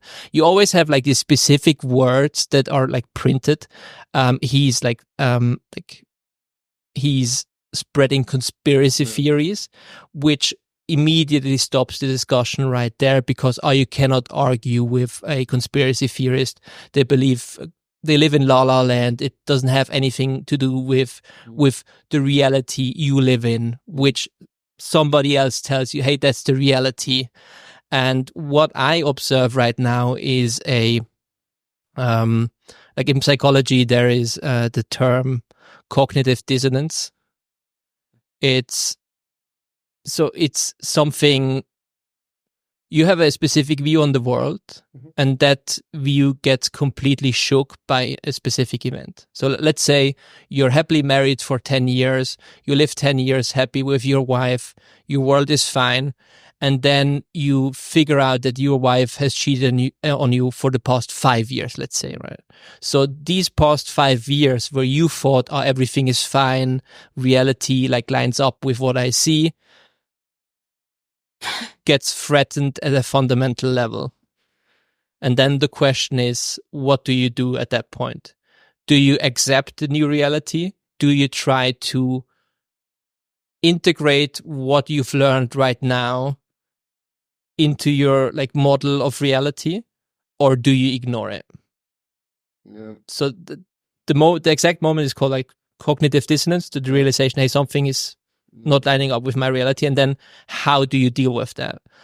If it's something personal like this, at one point you're forced to deal with that reality, and or you can say, okay, I'm not forced dealing with that reality, but then that will come with a whole bunch of different psychological issues. And I see something similar happen at a collective level in our society right now, where you have narrative A, the vaccines were safe and effective, there was nothing wrong with it, just continue, don't ask questions, right? And the second one, where we apparently live in, because we're having this conversation right now. And my goal is just to show people, hey, yeah, there's actually a different reality that you might, as somebody who lives in reality A, want to consolidate, or like at least try to consolidate with, that something is awfully wrong with whatever, right? No, I know what you mean, but like it's a really funny moment in, let's say, the whole civilization, because what I see is that there are narratives that are passed, right? And somehow the majority of people are convinced on them, and also they don't quite question them, and the moment you go against this, let's say, you will either get canceled or you will get, like, you see what's happening. I mean, it's mainly coming from the States, like this, and then it passes on also to Europe, etc. But you're either with the narrative or you're out of the whole picture. Like, they can destroy your career in 3 seconds. They can, put you in jail in 2 seconds, etc., etc. And it's happening to certain people, to people that actually speak their own mind and say, hey, this may not be true, right? Because, like, even on, let's say, you put this on YouTube, somebody's going to flag it maybe as anti something. That there it is, like, YouTube is going to take down the video. For example, we went to Rathaus in Bern, and we spoke like with politicians there, like a couple of us. Let's say, oh, really? Okay. Yes. And there is a video of the whole discussion, like on the vaccines, that was created, and there was like 4 of us that suffered, let's say, the after effects, that we spoke about our personal experiences. YouTube took down this video. So, like, it was just a video. I don't know, like, there was nothing wrong with it, but still somehow they labeled it and took it down. Did you try to like contact YouTube and ask why they took it down, or? I mean, I wasn't in charge of putting this video up. It was someone else who organized it all for us, and afterwards I think he put it on Rumble or something. So it's online somewhere. No. But the point is, you have this control, and it's so nicely fabricated. I don't see a way out of it, because, like, if you have like big tech companies passing on the information, like when you type things into Google search, like, you will get the same response every time. Yeah, exactly. And it's not what's necessarily the truth. It's also what, it's supposed to be, let's say, the truth. Also, like, people, let's say, on Twitter, I think doctors were posting things also on COVID, and then they were being canceled, etc., etc. So you have a lot of, let's say, these tech companies or media companies involved that are passing the narrative, and then it's believed, and then you have like 80% of people believing it, and only, let's say, 20% of the people that actually felt something on the skin, like that you explain, start to wonder about everything. But I don't think this is enough, like, to change anything, because, like, in every setting, if I talk about this topics, I'm the black sheep of the society. It doesn't matter where or how. So, like, I somehow get, let's say, excluded, even among friends, because, like, if we talk this, I'm the weird one, right? And it's very sad, because, like, it removes you from a lot of activities that you would rather participate, like, it could remove you even from, like, I don't know, sport teams, or, let's say, hangout teams, like, I had, yeah. No. Yeah, the social pressure, 100% with you, must be immense. And I'm sure quite a few people went through, like, the whole pandemic, either with the friends they have still being their friends, or with a complete new set of friends, probably. No, I mean, like, I kept most of friends. It's just that, like, we don't talk about it. We don't talk about it. It's like, we all know it happened, and that's it. We all know what happened to me. and that's it. Like we pretend it's a bad dream, and that's all. Like, and also to new people that I meet, No. I never say a word about this, because I know, like, I tested this. Trust me, I tested this for like 6 months. The way people see you, if you discuss it or you leave it out of the conversation. If you leave it out of the conversation, you remain part of the group. You remain on good terms with them. You remain, like it's all la la la li li li. Like it's nice. If you mention any of this, it's done. And there is no undo. It's really devastating. Like imagine, like you're maybe interested in some person on a deeper level. If you mention any of this, it's a disqualifying factor, almost. And also, like yeah, tricky. And do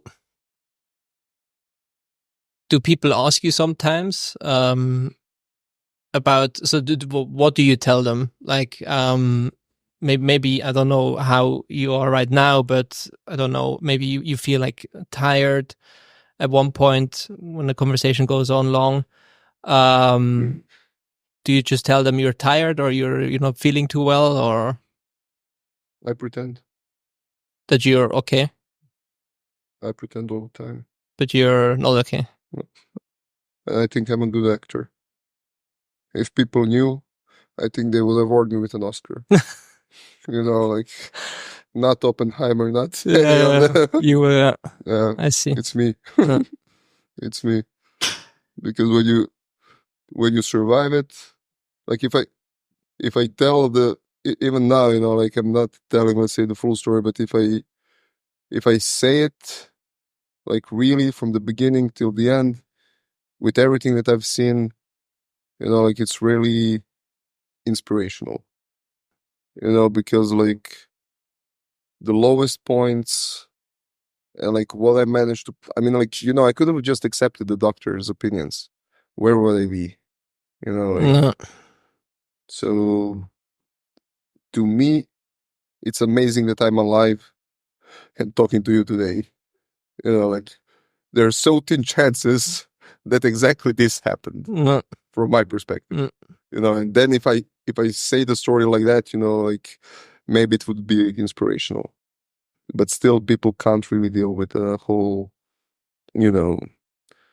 sickness or like these truths, etc., etc. It's tricky. Yeah. No, I've already. I really appreciate you taking the time to be here and talking to me, and that we can talk openly. Yeah. It's hard to do nowadays, and I'm really grateful to be able to do it. Do you think it will change? It will change if each and every one of us starts telling it as he or she sees it, without fear of some sort of consequence. That's tricky. It's very tricky, but like anything else, I think it just takes a few courageous people to just like stand there and say, no, I'm not playing the game anymore. I don't have any enemies. I just want to live my life. I want to like be healthy, make experiences with the people I love, with friends. Yeah. Want to learn. That's the thing. Like even me before we started the conversation, like I had fear of certain topics, right? Even for me, it's tricky because when you end up in this situation, you do become a bit paranoid about the whole, thing. But I don't know. That on a side, what I can say is that, right now, I'm in a situation where I lost everything in my life. I had everything, good career, good relationship, nice home, nice everything. All of that is destroyed. And once you lose everything, you do become free to do anything. Fight Club. Yeah. No, but really, Yeah. it's true. It's really true. And also at that point, the fear also disappears. Because, what else? I mean, like, sure, you can kill me. Do I really care? At this point, no. Because like should have been that free times ago. I should have been dead already. Like I did. This is like an extra time. So an extra time, I can do whatever whatever I want, right? Yeah, and if I didn't have this mindset, because of, let's say, some other fears, I wouldn't be here today, right? But exactly this mindset enables me, like, to talk about it, to put it out there, maybe for someone else to hear out. But yeah, I don't know, what frightens me is that, what we're discussing this and these problems, they really exist in West, let's say, world. They don't exist that much in the Eastern world, but I see it, like, slowly moving. Like, for example, I don't know, I mean, like, a lot of, let's say, things we're starting to adopt from the West. Let's say back in my country. No. I don't know, like, which is a bit weird to me. Like, for example, I think in my country right now, you can do gender change on a, let's say, there the whole medical system is like state-owned, so there are no private companies. Everything is like state. So like on the tab of the state, you can easily get like gender change. But if you want to do some expensive med or some expensive therapy that only exists, I don't know where. No chance. No chance. And then, like, we collect like money for these, let's say, poor people with serious things, like we send like SMSs to donate money, and it's really a thing, like every day, somebody needs help, and a lot of people just end up donating.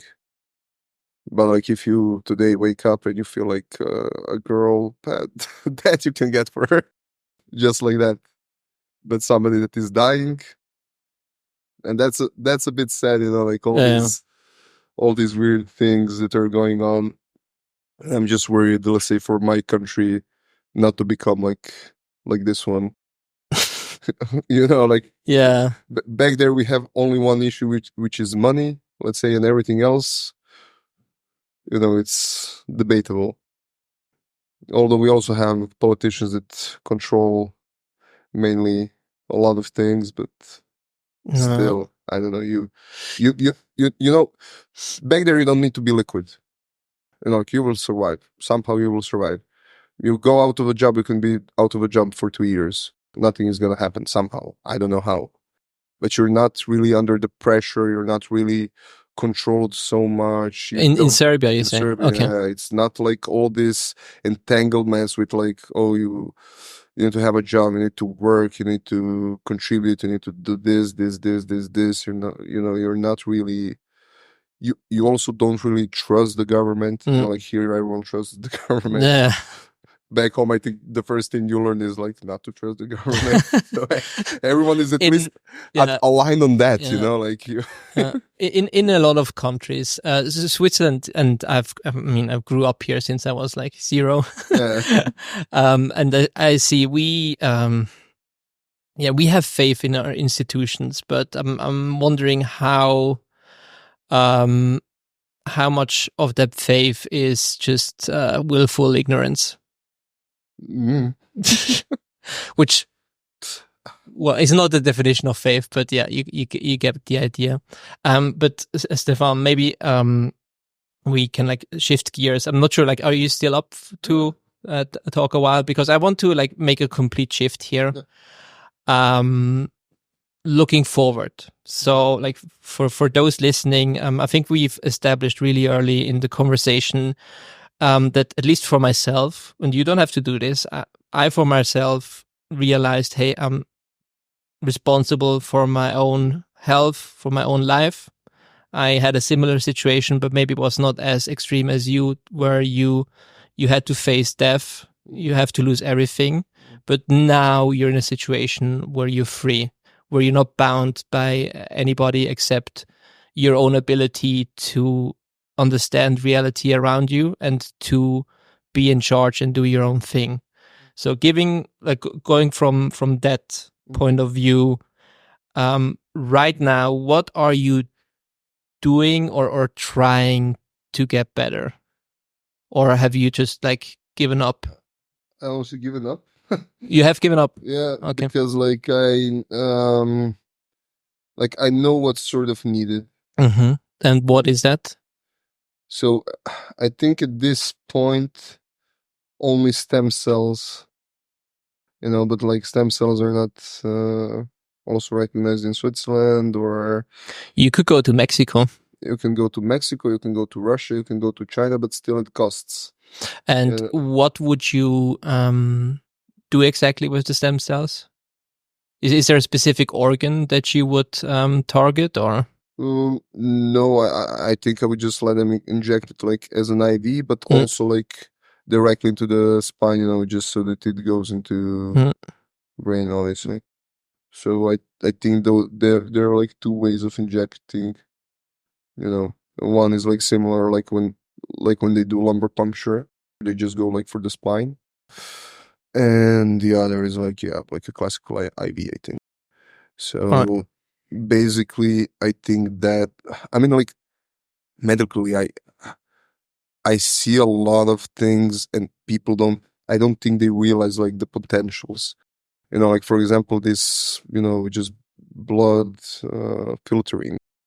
Like they say it's dangerous. I don't know. For me, it was quite beneficial. Like not just that. Like I don't know. You probably heard about the billionaire guy. I don't know how he's called. That he's trying to make himself younger. That's any billionaire, any Silicon Valley billionaire does that probably. Yeah, but there's this one that he's really trying hard, and you can read articles about him, and I think he's even taking blood of his own son. It's the Oracle guy. I think so. I'm not sure. I'm sure it's the Oracle guy, Larry Ellison. 100% sure it's him. I've read a few things that he's doing. Another one would be Jeff Bezos. That comes to mind, but anyway. I'm not sure that it's them, but like there is this one billionaire that is doing this. Like also taking like blood from younger people somehow, makes you apparently younger or healthier. This immunoglobulins that I'm talking about, it's actually a mixture of antibodies from, let's say, thousands of people. They just take blood from 1,000 people because the assumption is that maybe you have something in your body that you, let's say, cannot fight off, but like maybe some of these 1,000 people actually did, and with their antibodies, like it will somehow work. Also stem cells somehow work. Like also for cancer, like last thing you sometimes try when everything else fails for cancer is like bone marrow transplant. What it does, like bone marrow is in charge of producing stem cell. So, okay, I see. Yeah, I see. There is a lot of thing into this kind of direction that I see. So, but we're talking, like tens of thousands of Swiss francs that I just cannot afford. So, like, yeah. So I'm gonna like make some. How can I like phrase this that I don't get banned? I'm gonna tell you what I would try myself if I were in your situation, but only I would do that. Okay. So it's not advice. It's no medical advice. I'm just like, if I were in Stefan's situation, here's like what I would try. And it sounds super kooky, but hey, bear with me. One thing I've been playing around with is BPC 157. Yeah, I know it. So for those that don't know it, it's like a peptide and like mix of essential amino acids or like just amino acids. I'm not sure it's not even regulated in Switzerland. Like the only mention I saw about BPC 157 in Switzerland is it's on the ban list of the Swiss Sports Association. So like if you're like a professional athlete, you get banned for life if you take it, apparently. But it's like, from what I've seen, and like I'm still like researching into it. I've taken it myself. The like safety profile is very, very big, even if like some people try to tell you something else. There are a lot of studies that they did on mice and rats and dogs, I think. Yeah, dogs as well. Plus a few human studies that I can recommend. For me, like I think it like can help completely reset the system, the ability of the body to heal itself, no matter what.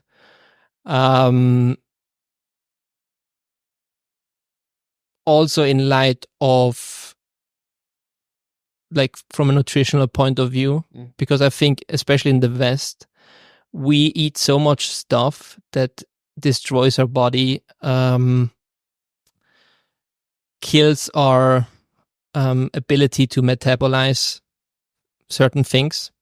I've talked with Diana Stuteros on like 4 episodes ago, and she like confirms it, that like one hypothesis of like why we have so much chronic disease is your gut bacteria basically getting killed by all of the pesticide that they spray like food with.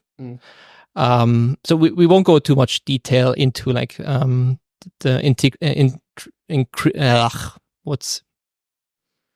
won't go too much into detail, but what I would try out personally, for 1 month, I would only eat red meat. And for 2 weeks, like about 500 microgram every day, I would ingest BPC 157 orally and see what happens. That's what I would do. The thing is, it's totally because like we were on the same page without you actually knowing. Like, okay. So I changed to purely meat diet, like carnivore diet, a while ago. So this is already... It's already happening. Okay, it's interesting. Already happening. So I'm curious. Yeah. No, my theory is that if you have something into, let's say, autoimmune spectrum, you should just go carnivore.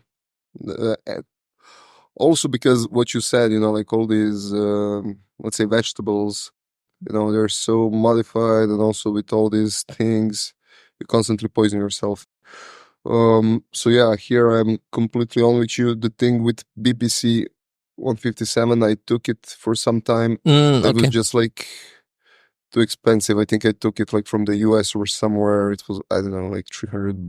$300, okay. Yeah, for like a 30 capsule. I don't know, like it. I know where you get it. We can discuss that later. But like for me, like it was a bit of the budget at some point. So I was like, sure, makes sense. Yeah. But apart from that, like the gut bacteria, I think plays a huge role in the whole, like health. And as you said, like we're probably doing something wrong there.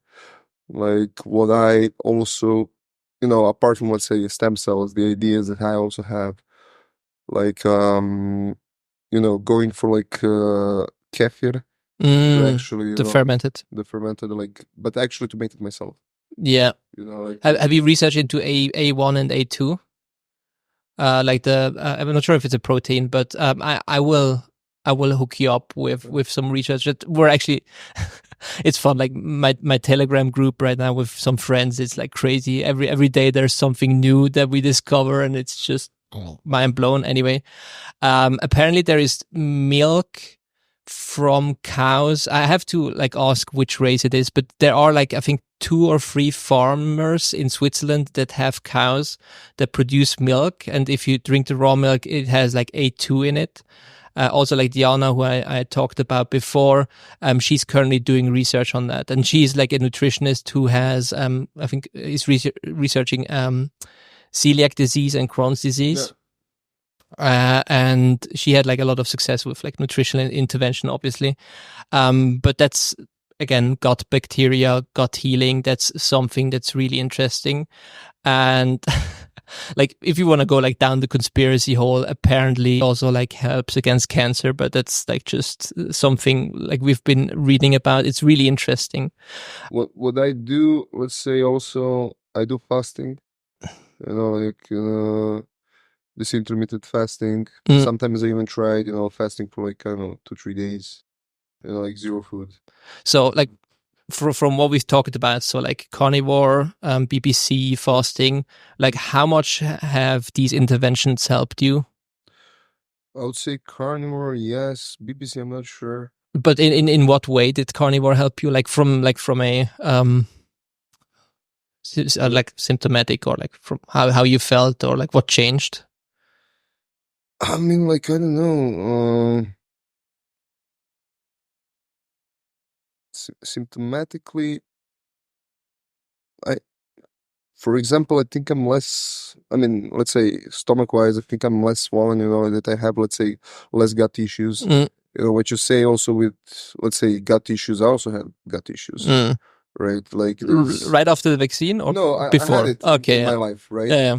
And the thing is, like, also with the nutrition, but this is good because, like, in Serbia, we mainly eat meat. And then, like, by default, I had it all figured out.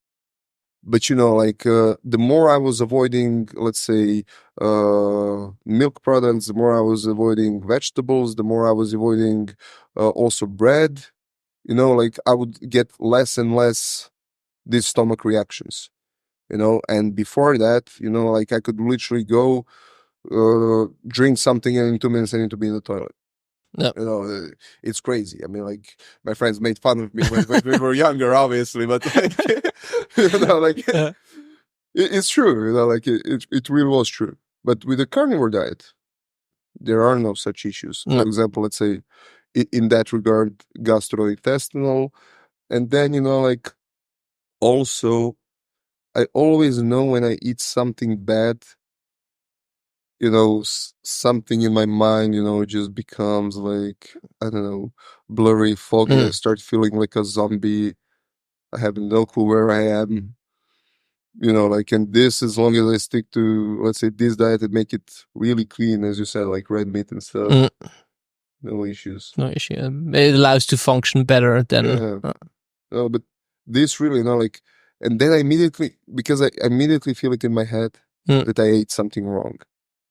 Because, like, let's say maybe I'm not going to be so straight and I'm going to eat a burger, but the burger is already going to be in a bun, or is going to have some salad or something processed.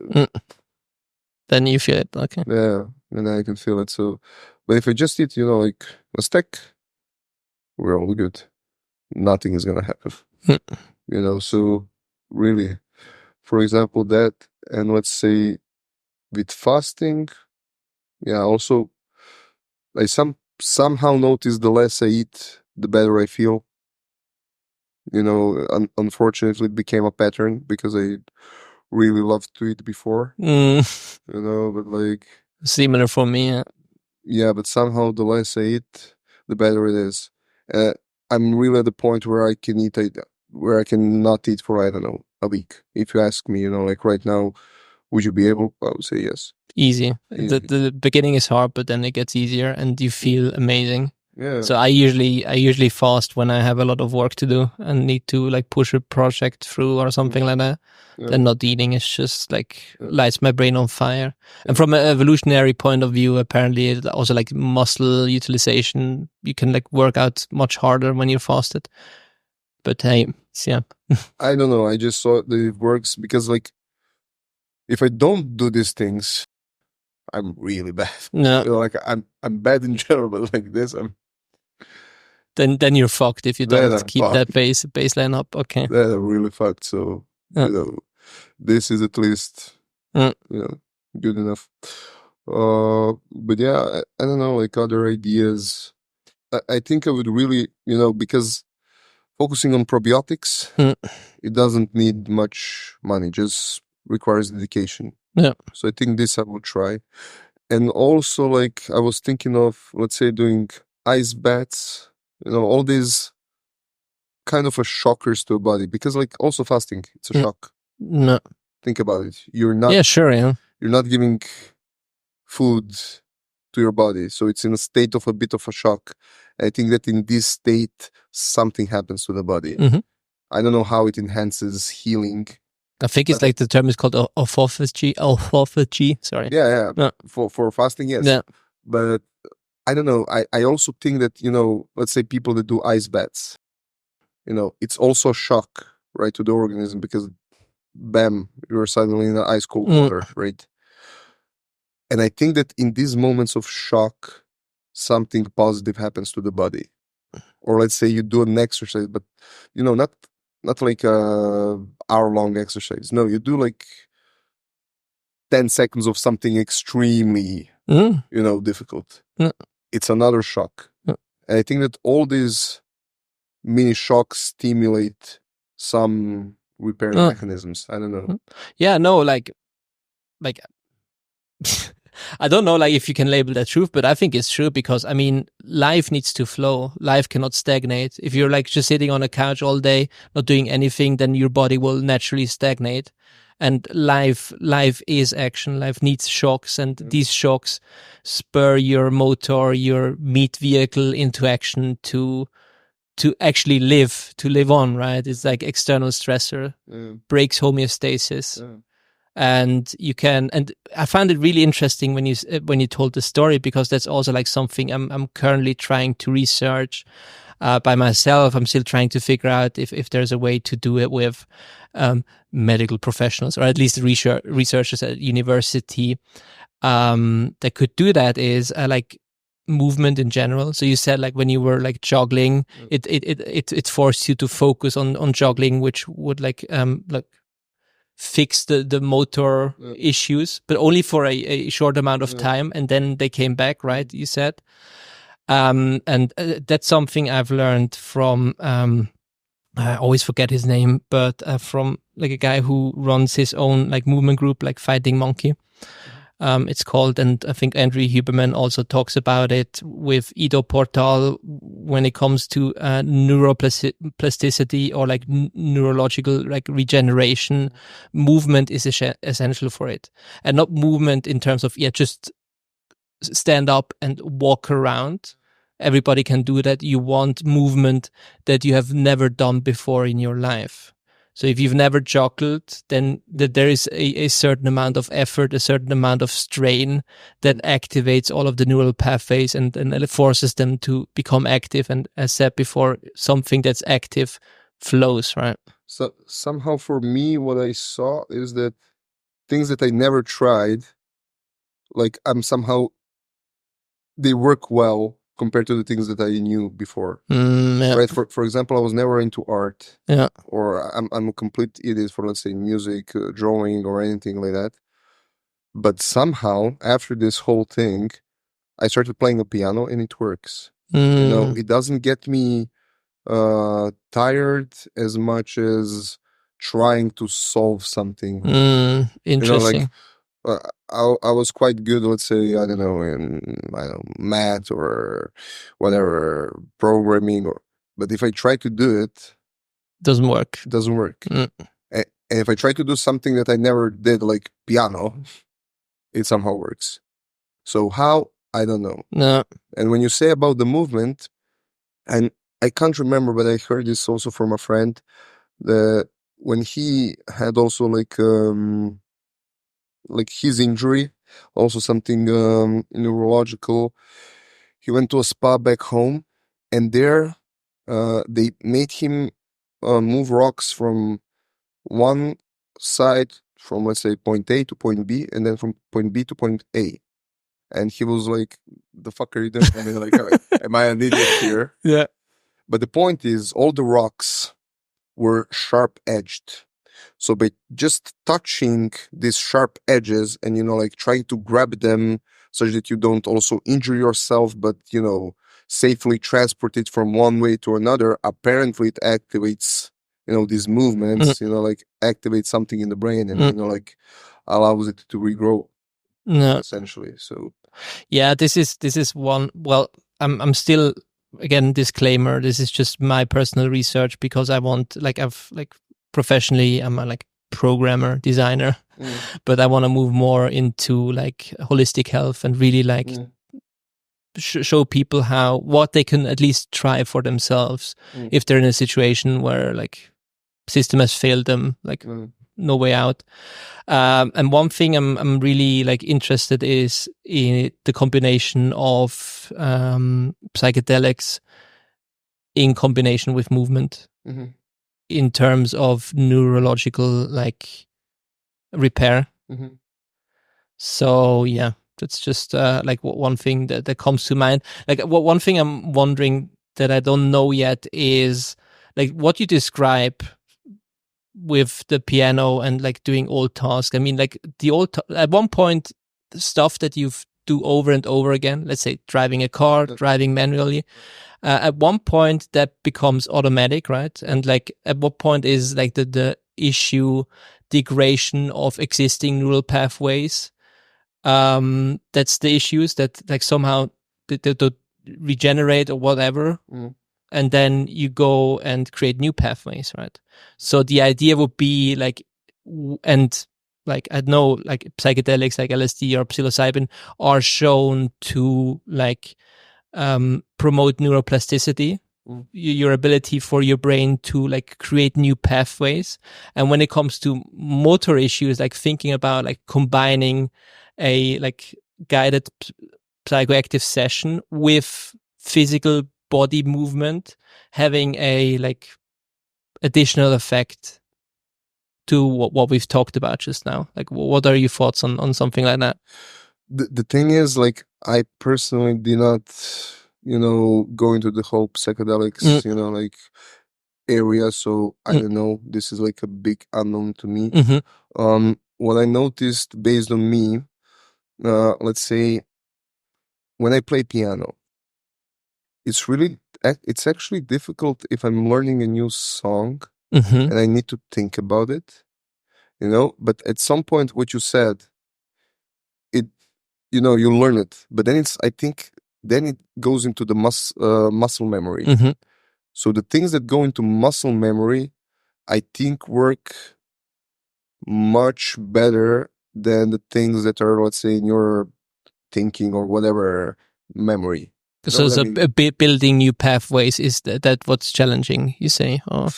No, I think that what I'm saying is that building this muscle memory, like motorics, I think it's easier than building pathways of thinking or, like memories. Or, I see.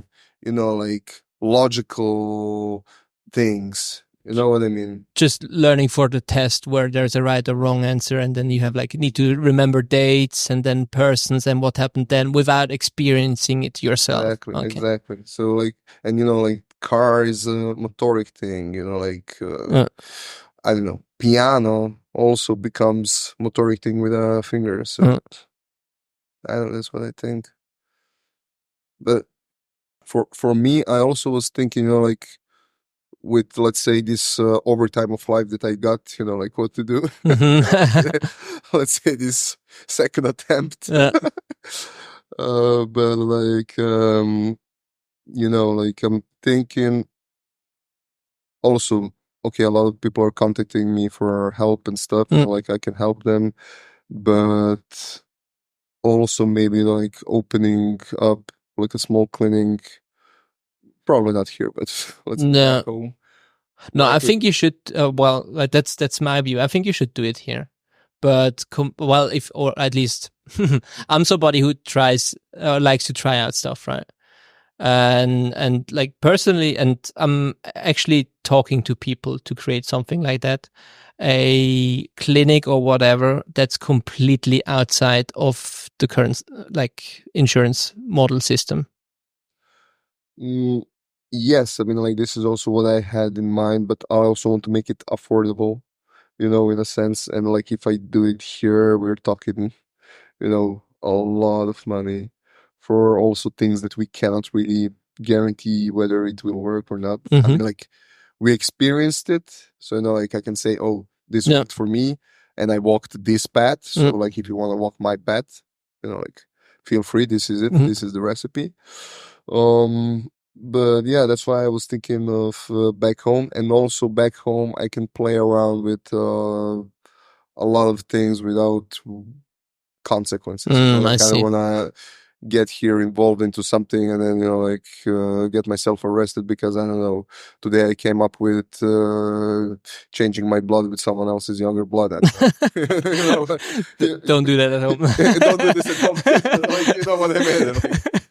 Like, I decided to copy this billionaire and I'm like, oh, yeah, like, let's try, we'll see what happens. You know what I mean? So I'm a bit scared of that.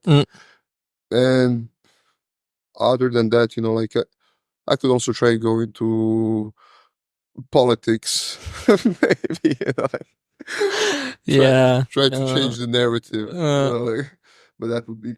I think you have more luck with the blood transfusion.